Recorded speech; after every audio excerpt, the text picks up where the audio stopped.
Hey, what's up everybody? For those of you that don't know me already, I'm Cody Warren, the film nerd, and today I'm going to be talking about The Amazing Spider-Man. Oh, I got a hair in front of my face. Good lord. So what can I say about this film? I mean, I think it speaks for itself in the title, The Amazing Spider-Man. It's amazing. Let me break it down for you a little bit. I'm not going to do an expectations and reality segment this time for two reasons. One is because it didn't really work out the way I wanted it to last time.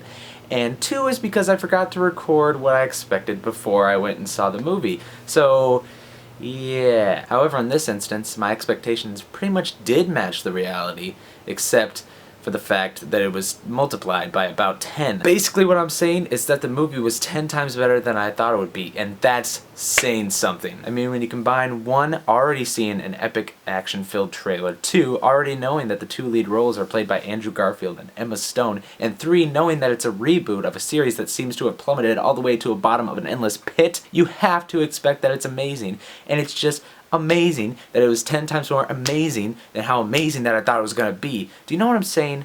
I kind of feel like I don't even know what I'm doing. So I suppose with that I'm going to jump into the synopsis. This movie, The Amazing Spider-Man, is, like I said, a reboot, a retelling of the birth of Spider-Man. Basically, to summarize it as much as I possibly can, and although I'm sure many of you already know, our main character, Peter Parker, was just an average teen, kind of a little bit nerdy, who went to Oscorp one day and basically got bit by a radioactive spider and turned into the superhero we all know as Spider-Man! This retelling of the story, however, is not the same exact one as the 2002 movie starring Tobey Maguire and Kirsten Dunst. This story, The Amazing Spider-Man, starring Andrew Garfield and Emma Stone, is in my opinion so much better. Now I'll get to those reasons in a little bit, but first I'm going to talk about the cast. Now, starring as Peter Parker / Spider-Man is, and I'm not afraid to admit it, the very good looking, in my opinion, Andrew Garfield. Yes, like I said, I'm not afraid to admit it.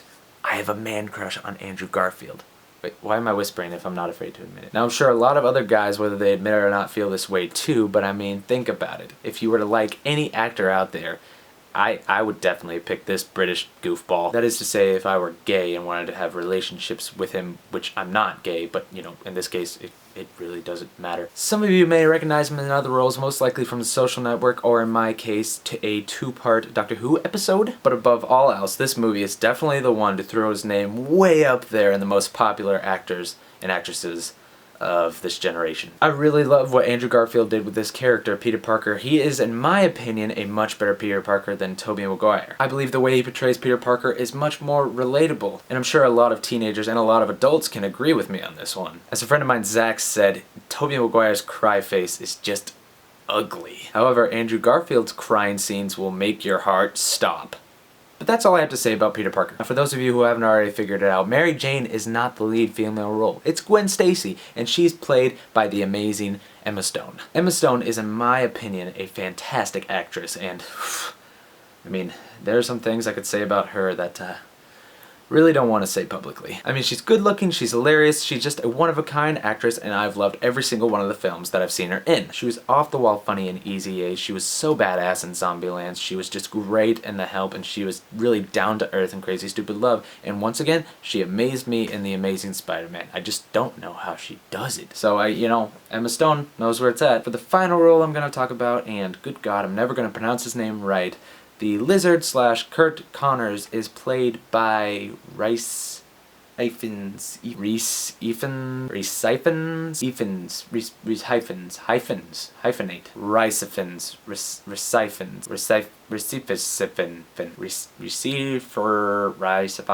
recycle. I don't know, just someone needs to teach me how to pronounce this name, otherwise I'm never gonna say it correctly. Beforehand, this actor was probably most popular for his film Anonymous, but once again, he got shot right up with this one. Alright, let's start off with the crew. First off, we need to give credit to both Stan Lee and Steve Ditko for creating the Marvel comic book series. I mean, all of the amazing Marvel superhero movies that keep coming out would not have been possible if it weren't for these guys or the Marvel comics in general. Here's another guy who deserves credit, James Vanderbilt. James Vanderbilt is the guy who wrote the story to the Amazing Spider-Man. Vanderbilt also co-wrote the screenplay with both Alan Sargent and Steve Kloves.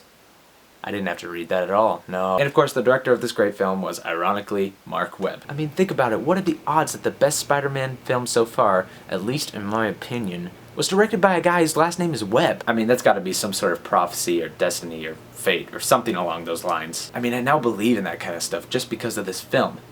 That's It's not true, but I just want to make this vlog more interesting. I hope it worked. And here's a little side note. For those of you who watched the film in 3D and suddenly felt the urge afterwards to become Peter Parker, I have an idea for you. Step 1, take off your 3D glasses. Step 2, punch out the lenses. Step 3, put on the glasses, and what do you know, you're Peter Parker. Maybe some intelligent hot blonde will suddenly take fancy in your nerdy web-slinging self, I don't know. But hey man, it's worth a shot.